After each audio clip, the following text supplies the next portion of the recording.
Hello everyone, इस video में हम स्टार्ट करेंगे इंडेक्स नंबर्स। और मैं यहाँ पे पेन टाइप से वीडियो बना रही हूँ, तो हो सकता है मुझे थोड़ी सी प्रॉब्लम है क्योंकि धीरे धीरे करते ही प्रैक्टिस से मेरी स्पीड और मुझे पूरा इसका सब कुछ समझ आ जाएगा।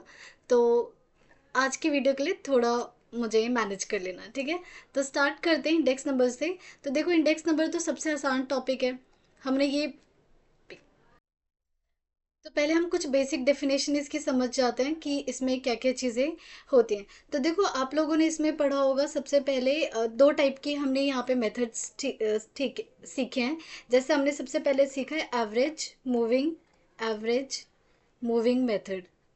ओके, जिसमें हम एन ऑड के लिए और एन इवन के लिए होते हैं एवरेज मूविंग मेथड। ठीक है, तो इसमें कौन कौन से केसेस होते हैं? जब आपके पास एन ऑड होता है, ठीक है, और एक होता है जब आपके पास एन इवन होता है। तो यहाँ से क्वेश्चंस आते हैं, आपको कुछ पांच चार नंबर दे देंगे। लेट्स सपोज 1 3 5 7 8 13 ये दे देंगे नंबर्स, और आपसे कहेंगे इसका 3 इयर्स मूविंग मेथड निकालो। आउट ऑफ ऑल थ्री कौन से आंसर्स हैं? तो यहाँ से क्वेश्चंस आते हैं।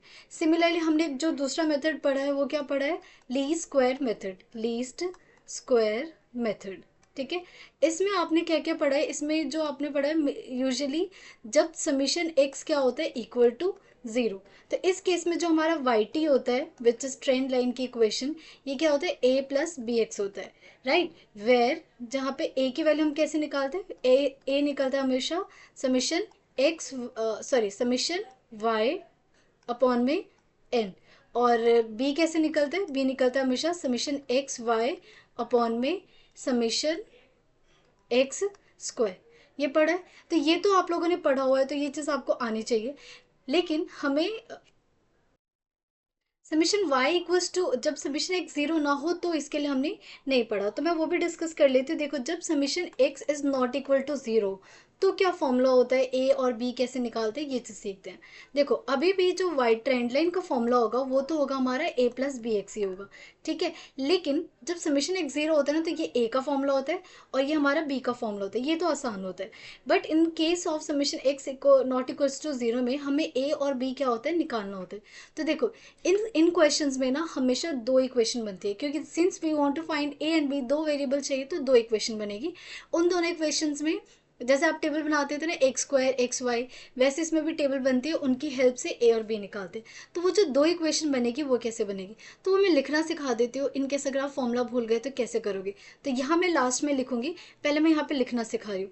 देखो, ये जो आपने ये पढ़ा है ना वाई टू, ये वाली जो इक्वेशन पढ़ी है y to to a plus b x, इसी से सिखाऊंगी कैसे करते। सबसे पहले क्या करना है आपको?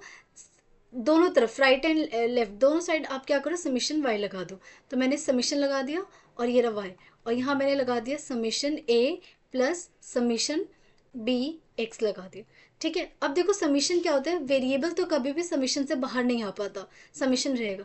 अब क्योंकि ए हमें पता है क्या है, एक रियल नंबर है, तो ये ए की वैल्यू क्या होगी? ए प्लस ए प्लस ए प्लस, समीशन का मतलब है जितनी बार भी एन है, कितने एन कितना है, तो ए प्लस ए प्लस ए प्लस एन टाइम्स होगा। तो यहाँ पे डायरेक्टली क्या याद रख लेना? एन ए प्लस, अब जो ये बी होता है, बी कोई भी रियल नंबर हमेशा क्या होता है? समीशन से बाहर आ जाता है। तो बी हो गया ये समीशन एक्स, ठीक है। सो यहाँ से वी विल फाइंड ए के क्वेश्चन। आपको समीशन वाई टेबल से मिल जाता है और समीशन एक्स भी कहाँ से मिल जाता है? टेबल से मिल जाता है। क्योंकि इस केस में समीशन जीरो नहीं है एक्स, तभी देखो हमारी इक्वेशन बन रही है। और इनकेस अगर समीशन एक्स जीरो देखोगे तो देखो ये आपकी ए की वैल्यू बन जाएगी, राइट। तो एक आपकी जो फर्स्ट इक्वेशन है वो कहाँ से बनेगी? वो यहाँ से बनेगी, ठीक है। This will be your first equation, यहाँ से ए फर्स्ट इक्वेशन। अब सेकेंड इक्वेशन कैसे बनाना है? जैसे इस वाले इक्वेशन में हमने क्या किया था? समीशन लगा दिया था दोनों तरफ। अब क्या करना है आपको? समीशन एक्स के साथ मल्टीप्लाई करना है। सो कैसे करेंगे? Let me change the pen, pen change करना, हाँ, यहाँ से रेड करते हैं, ठीक है। तो क्या करेंगे? समीशन एक्स वाई लगाऊंगी इस वाले इक्वेशन में, ये वाली ये जो इक्वेशन है इसमें मैं समीशन एक्स वाई लगा रही हूँ। तो देखो, जब मैं समीशन एक्स किया और ऑलरेडी क्या है हमारे पास? Y is equal to A summation X A plus B, रुक जाओ, समीशन एक्स और ये बी और ये एक्स है। तो क्या क्या चेंजेस हैं? देखो, अगेन यहाँ से तो कोई बाहर नहीं आ पाएगा, summation x y as it is रहेगा। और ए क्या आ जाएगा, बाहर आ जाएगा, यहाँ आ जाएगा समीशन एक्स, प्लस यहाँ से कौन आ जाएगा, बी बाहर आ जाएगा, समीशन एक्स स्क्वायर। तो ये जो आपकी इक्वेशन बनी है ये वाली, ये क्या बन जाएगी, सेकंड इक्वेशन। देखो ये ना आप लोगों ने अभी सीबीएसई में आई डोंट नो पढ़ा है या नहीं पढ़ा सीबीएसई के लिए, लेकिन एग्जाम के लिए इम्पॉर्टेंट है ये, ठीक है। तो ये आपको पता होना चाहिए। तो यहाँ से दो इक्वेशन बनेगी एंड देन आप ए और बी के वैल्यू निकाल के फिर आप इस इक्वेशन में क्या कर दोगे, पुट कर दोगे, ठीक है। तो यहाँ तक तो आपको क्लियर हो गया। ओके, तो यहाँ से आपको ये समझ आ गया। अब यहाँ ना मैंने गलती से ना ये 1 और 2, एक सेकेंड पेन कहाँ गया, ये रहा, वेट। तो यहाँ ना आपको ए और बी की वैल्यू पुट करना है। अच्छा ये गलती से मैंने 1 2 लिखा ना, इसको स्टार कर देते हैं, इसको स्टार कर देते हैं। Let change the pen again. देखो अभी मुझे ना स्पीड नहीं हुई है, धीरे धीरे करते करते हो जाएगा ये भी। तो ये हमारी इक्वेशंस में, और राइटिंग भी प्लीज़ मैनेज कर लेना मेरे से, मैं जितनी कोशिश कर सकती हूँ अच्छा लिखने की, आई एम ट्राइंग, बट नहीं हो रहा तो आप मैनेज कर लेना। तो ये हमारी ये दो केसेस मैंने आपको समझा दिए। तो यूजुअली हमारे पास यहाँ दो फॉर्मूला होते हैं। अब उसके बाद ना सबसे इम्पॉर्टेंट जो इसमें एक और है, विच इज़ द एक सेकेंड, टाइप ऑफ। अब हम पढ़ेंगे टाइप्स ऑफ ट्रेंड्स, ठीक है, क्योंकि यहाँ से क्वेश्चंस आते हैं टाइप्स ऑफ ट्रेंड्स। सो दो तो बहुत ईजी हैं, जैसे मैं इजी वाले पहले डिस्कस कर लेती हूँ। सबसे पहले इरेगुलर ट्रेंड, ठीक है, यहाँ से क्वेश्चन आते हैं इरेगुलर ट्रेंड।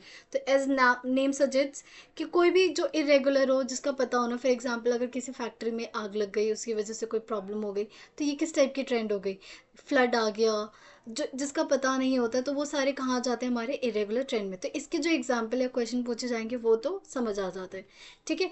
दूसरा जो बहुत ईजी है, जो बच्चों को आता है, सीजनल ट्रेंड, ठीक है, सीजनल ट्रेंड। और यूजुअली इसको मैं एक एग्जांपल से समझाती हूँ जो हर जगह यूज़ करते हैं, कि दिवाली के टाइम पे सेल क्या हो जाती है, ज़्यादा हो जाती है, क्रिसमस के टाइम पे सेल ज़्यादा हो जाता है।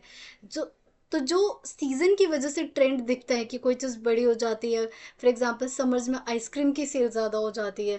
तो इस टाइम पे जो किसी सीजनल की वजह से ट्रेंड में या तो अप होता है या नीचे होता है, या कोई चीज़ फॉल एंड राइज होती है, तो वो हमारा क्या हो जाता है, सीजनल ट्रेंड्स हो जाते हैं, ठीक है। अब जो थर्ड एंड फोर्थ है, एक तो है आपके पास सेक्युलर सेक्युलर ट्रेंड, ठीक है, और एक है हमारे पास, यहाँ पे लिख देती हूँ ताकि मैं यहीं पे आपको डिफरेंस समझाते जाऊँ, साइक्लिकल ट्रेंड, ओके। तो अब इन दोनों को ना एक साथ डिस्कस करते हैं कि सेक्युलर और साइक्लिकल में क्या डिफरेंस है, क्योंकि ये दोनों ना हमें कई बार ना सेम से लगते हैं और इन्हीं में कंफ्यूजन हो जाती है। देखो जो सेक्युलर ट्रेंड है, यहाँ पे मैं यहीं पे इनके पॉइंट्स लिख देती हूँ।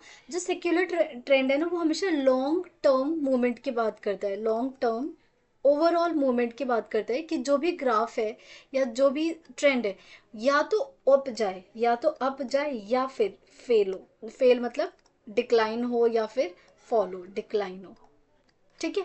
अब यहाँ पे ना याद रखना ये और वर्ड, इसका ये मतलब होता है कि यहाँ पे वो वाले एग्जाम्पल्स आएंगे जहाँ पे या तो हर बार ट्रेंड बढ़ता हुआ दिखाओ, या फिर ट्रेंड क्या हो, नीचे गिरता हुआ दिखाओ, या तो बढ़ेगा या फिर घटेगा इन द लॉन्ग टर्म। अगर बीच में थोड़ी देर के लिए, थोड़े टाइम के लिए इसका फॉल, बिल्कुल थोड़े टाइम के लिए, हर बार नहीं, थोड़े टाइम के लिए फॉल हुआ है या राइज हुआ है, तो हम उसे इग्नोर कर सकते हैं, बट ओवरऑल ये हमेशा कहाँ दिखेगा, बढ़ता हुआ दिखेगा या फिर ये घटता हुआ दिखेगा, ठीक है। उसी जगह जब हम साइक्लिकल ट्रेंड की बात करते हैं ना, तो इसमें अप्स एंड डाउन्स एक साथ होते रहते हैं, अप्स एंड डाउन्स एक साथ, कभी बढ़ेगा कभी घटेगा, और स्पेशली ना इसमें वो इकोनॉमिक से रिलेटेड जो एग्जांपल्स होते हैं ना वो आ जाते हैं। तो देखो किसी टाइम पे बढ़ रहा है, इसमें या तो हर बार बढ़ेगा या हर बार घटेगा, इसमें एक ही साथ अप्स एंड डाउन्स होते जाएंगे। तो जब इसका डायग्राम बनेगा ना, तो ऐसे बनेगा कुछ वेवी लाइक, कि एक बार बढ़ा फिर घटा, फिर बढ़ा फिर घटा। तो जब हम कुछ एक पर्टिकुलर टाइम पे लॉन्गर पीरियड के लिए जब हम देखते हैं ये मूवमेंट, तो ये क्या होता है, हमें ups and downs and wavy curve दिखते हैं, वेवी या फिर सर्कुलर, ठीक है। ये क्लियर हो गया। उसके बाद ये हमेशा क्या होता है, जो सेक्युलर होते हैं वो स्मूथ एंड स्टेडी होते हैं, यहाँ पे हमारे क्या होगा, वेवी कर्व होगा, क्लियर।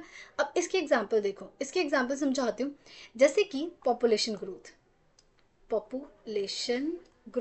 अगर आप ध्यान से देखो तो पॉपुलेशन ग्रोथ, अगर मैं पिछले 10 साल की बात करूं, तो ये पॉपुलेशन ग्रोथ मुझे बढ़ता हुआ ही दिखा है, चाहे धीरे बढ़ रहा हो, कम बढ़ रहा हो, किसी साल कम किसी साल ज़्यादा, लेकिन हमेशा पॉपुलेशन ग्रोथ मुझे हमेशा बढ़ता हुआ ही दिखा है, ठीक है।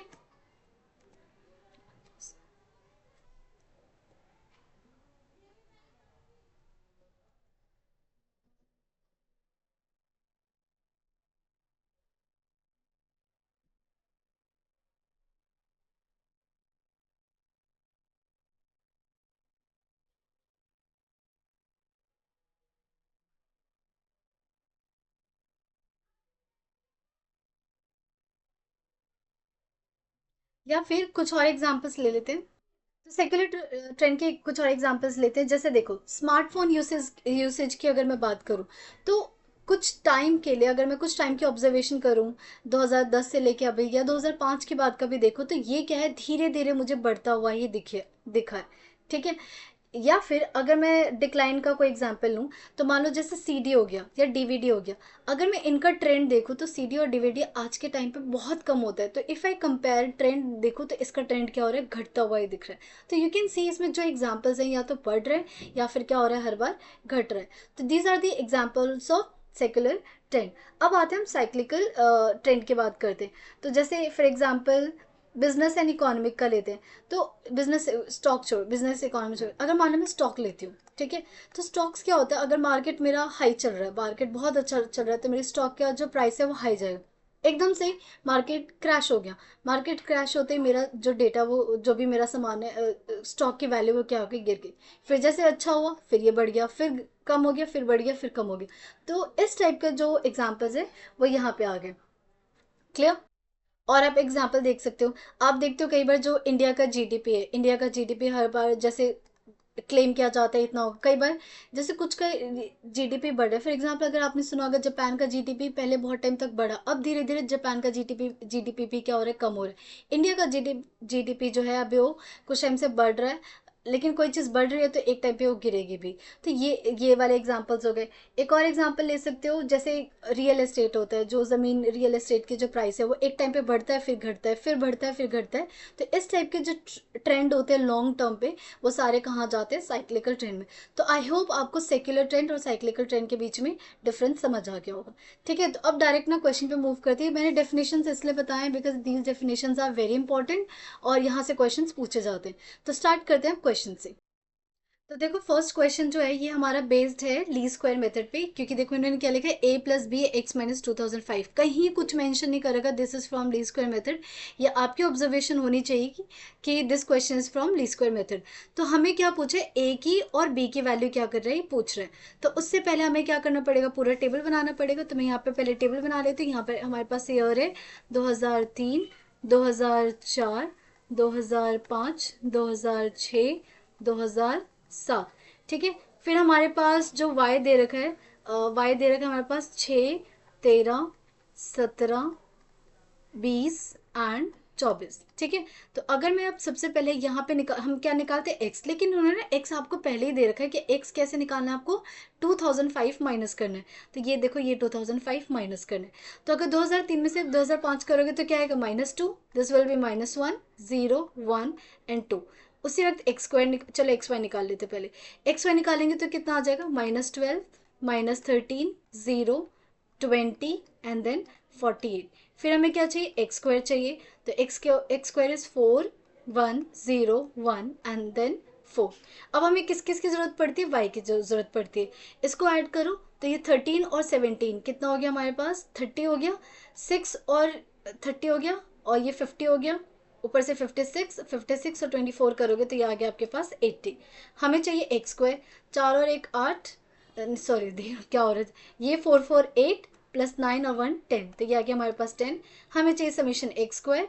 तो देखो सबसे पहले नेगेटिव ऐड कर लेते हैं, तो ये कितना आ जाएगा, -25। इसको ऐड करो तो ये आ जाएगा 68। तो प्लस माइनस माइनस से होगा, करना ज़रा, तो ये आ जाएगा 3 और ये 43, और वो भी प्लस का 43। तो सबसे पहले हमारे पास किसकी वैल्यू निकालते हैं, ए की। तो ए की वैल्यू क्या होती है हमारे पास, समीशन वाई अपॉन में n. What is summation y, summation y is 80, और एन हमारे पास टोटल कितने हैं, 5, तो ये कितना आ गया 16। बी का फॉर्मूला क्या होता है, समीशन एक्स वाई अपॉन में summation x square. What is summation x y, summation x Y is 43, summation x square is 10, तो ये आ गया 4.3। हमसे क्या पूछा, इन दोनों का समीशन पूछा है। तो यहाँ पे लिख लेते हैं, ए की वैल्यू आई 16 प्लस 4.3, तो कितना आ गया हमारे पास 20.3। सो what is the correct option, this is the correct option. अब हमें सेकंड क्वेश्चन करना है। तो ये बेस्ड होना है ट्रेंड्स के ऊपर। A delay in production for some days due to electric fault. अब इलेक्ट्रिक फॉल्ट हो, फ्लड हो, कोई प्रॉब्लम हो, किसी की वजह से जो भी फॉल्ट या रुक जाता है तो वो क्या हो जाता है, हमारा इरेगुलर ट्रेंड हो जाता है। Clear. Now question number 3, this is based on average, moving average method. ठीक है, बस यहाँ पे ना आपको ऑर्डर ध्यान देना है। आपको दे रखा है ABCDEFGH और which of the following average will be computed, और हम यहाँ पे निकाल रहे हैं 4 years मूविंग एवरेज। ठीक है, तो हमें पता है ना, हम हमेशा ऑर्डर में जाते हैं। पहले क्या लिखते हैं, ABCD, फिर उसके बाद BCDEF, फिर लिखते हैं CD, हमेशा ऑर्डर में जाते हैं। तो यहाँ चेक कर लेते हैं कौन सा वाला ऑर्डर में नहीं है। तो यहाँ देखो A+B+C+D, तो ये तो ऑर्डर में है, A इज करेक्ट। फिर ACDE, देखना जरा, A के बाद C कर दिया और B को नहीं लिया इन्होंने। ठीक है, तो इसलिए हमारा ये वाला जो ऑप्शन है वो क्या हो गया, गलत हो गया। फिर सी डी के बाद तो ई आना चाहिए था, फिर एफ आना चाहिए, तो ये भी गलत है। BCDE, देखो BCDE, तो डी भी हमारा क्या करेक्ट है। तो कौन सा option, A and D, so second is the correct option. ठीक है, तो ये हमारा हो गया। नाउ नेक्स्ट क्वेश्चन, फोर्थ पे करते हैं। देखो, for the following given values 17, 26, 23, ये हमारे 3 year मूविंग एवरेजेस हमें निकालना है। तो यहाँ देखो, सबसे अच्छी बात ना, ऑप्शन में सारे ऑप्शंस अलग अलग है, तो आपको ना सारे नहीं निकालने, कोई एक निकालो, उनमें से जो भी एक सही होगा वो आपका क्या हो जाएगा, आंसर करेक्ट हो जाएगा। तो 3 year मूविंग एवरेजेस के लिए मैं क्या करती हूँ, पहला निकाल लेती हूँ 17 + 26 + 20 एंड डिवाइड बाई 3। ठीक है, तो ये हो जाएगा 7 और 6 13, फिर 2, 2 to 4, 4 और 2 6, 63 अपॉन में 3 विच इज इक्वल टू 21। सो देख लो यहाँ पे 21 कहाँ है, ये रहा फोर्थ ऑप्शन। सो फोर्थ का fourth is correct. Clear. Now ये सारे ट्रेंड्स के ऊपर क्वेश्चन है। Which of the following is a component of time series, which of the following, तो सेक्युलर, साइक्लिकल, सीजनल सारे हैं, तो all of the above is the correct option. ठीक है। Now straight line is represented by the equation, इनमें से कौन सी equation है जो, ये तो अब सबको याद हो गई होगी, इतना पढ़ के सबसे इजी चैप्टर है तो आसान से याद हो जाता है। Now for the given these values the 5 yearling moving averages. अब यहाँ पे ना 5 yearling मूविंग एवरेजेस निकालना, तो पहले हम हमेशा ऑप्शन से देखते हैं। देखना क्या हर ऑप्शन पहले यहाँ 42 है, 38, 40 और 40, तो और फिर उसके बाद तो यहाँ पे एक बार 40 आ रहा है, एक बार 42 आ रहा है, चलो ठीक है। फिर उसके बाद 44 है, 40 है, 42 है, 40, देखो यहाँ पे ना ऑप्शन से रिपीट कर रहे हैं, तो यहाँ पे हमें शायद 2-3 बार मेहनत करनी पड़ेगी। तो चलो मूविंग एवरेजेस के लिए सबसे पहले क्या निकालेंगे, 23 + 32 + 40 + 47 + 58 डिवाइडेड बाय 5 करना है। तो जब ये करोगे तो ये जब आप ऐड करोगे तो ये आएगा आपके पास 200 divide by 5 which is equal to 40। इसका मतलब या तो सी सही होने वाला है, नहीं एक सेकेंड, ये नहीं, या तो सी होने वाला है या डी होने वाला है। अब दोनों में देखो, ये 42 है, ये भी 42 है, तो मैं नेक्स्ट वाले में ना टाइम वेस्ट करूंगी ही नहीं, क्योंकि 42 ही आने वाला है।